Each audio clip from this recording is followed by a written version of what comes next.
దిత్వ తుఫాన్ ఇంపాక్ట్ అనేది కూడా అటు శ్రీలంక మీద అలాగే మన దేశం పైన కూడా చాలా తీవ్రతరంగా ఉండడం జరిగింది. ఇప్పటికే శ్రీలంకలో చాలామంది కూడా అంటే దాదాపుగా 132 మంది కూడా చనిపోవడం జరిగింది.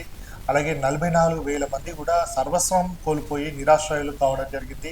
అక్కడ రోడ్లు కావచ్చు, ఇండ్లు కావచ్చు, విద్యుత్ వ్యవస్థ అంతా కూడా పూర్తిగా విధ్వంసం అయింది అని కూడా చెప్పుకోవచ్చు. సో ఇందుకు సంబంధించి చూసుకున్నట్టయితే ఈ దిత్వా అనే పేరు బంగాళాఖాతంలో ఏర్పడిన ఈ అల్పపీడనానికి సంబంధించి సైక్లోన్కి దిత్వా అనే పేరును పెట్టడం జరిగింది. దీన్ని యమన్కి దేశంలోని సొకట్రా ద్వీపంలో ఉన్న ఒక ప్రసిద్ధమైన సరస్సుకు సంబంధించిన పేరుగా దీన్ని తీసుకొని వచ్చి ఈ సైక్లోన్కు కూడా పెట్టడం జరిగింది.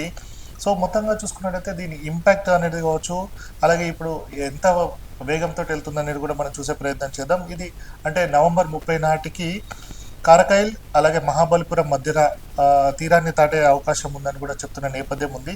సో దీని ప్రభావం ఎక్కడెక్కడ అంటే ఆల్రెడీ మనం చూసుకున్నాం శ్రీలంక అలాగే ఇండియా పైన కూడా చాలా తీవ్రతరంగా ఉండడం జరిగింది.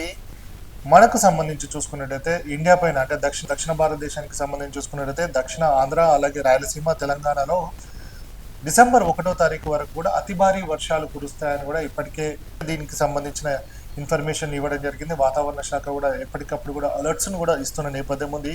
ప్రెసెంట్గా అయితే మన సిచ్యువేషన్ చూసుకున్నట్టయితే అంటే ఇప్పుడు మనం ఏదైతే ఈ వార్త ఇస్తున్న సమయానికి సంబంధించి చూసుకున్నట్టయితే 7 నుంచి 10 అంటే గంటకు 7 నుంచి 10 కిలోమీటర్ల వేగంతో ఉత్తరం నుంచి ఉత్తర పశ్చిమ దిశగా ఇది కదలడం జరుగుతుంది. అలాగే పుదుచ్చేరికి 420 నుంచి 440 కిలోమీటర్ల దూరంలో తీవ్రత పెరిగి బలహీనపడే అవకాశం ఉందని కూడా వాతావరణ శాఖ ఇప్పటికే తెలుపుతున్న సందర్భం కనబడుతుంది. సో మొత్తంగా చూసుకున్నట్టయితే ఈ చలికి అలాగే సైక్లోన్ తోడు కావడంతో మాత్రం వాతావరణం అంతా కూడా చాలా మార్పులు రావడం జరిగింది. చలి తీవ్రత కూడా పెరిగింది అని కూడా చెప్పుకోవచ్చు. సో ఎవరైనా సరే అవసరం ఉంటేనే బయటకు వెళ్ళాలని, చలి గాలులు ఎక్కువ వీస్తున్న సందర్భంలో కూడా చాలామంది కూడా ఇబ్బందులు తలెత్తే అవకాశం ఉంటాయి కాబట్టి జాగ్రత్తగా ఉండాలని కూడా వాతావరణ శాఖ చెప్తున్న సందర్భాలు కూడా కనబడుతున్నాయి. ఎందుకంటే శ్రీలంకలో పరిస్థితి అత్యంత దారుణంగా ఉండడం జరిగింది. ఆ ఇంపాక్ట్ తమిళనాడు వరకు కూడా వచ్చింది కాబట్టి సో దిత్వ తుఫాన్ ఇంపాక్ట్ అనేది కూడా మన దేశం పైన అంటే ఎస్పెషల్లీ సౌత్ వరకు కూడా ఉంటుందని ఆ వాతావరణ శాఖ హెచ్చరిస్తున్న నేపథ్యం కనబడుతుంది. సో ప్లీజ్ సబ్స్క్రైబ్ సమయం టీవీ.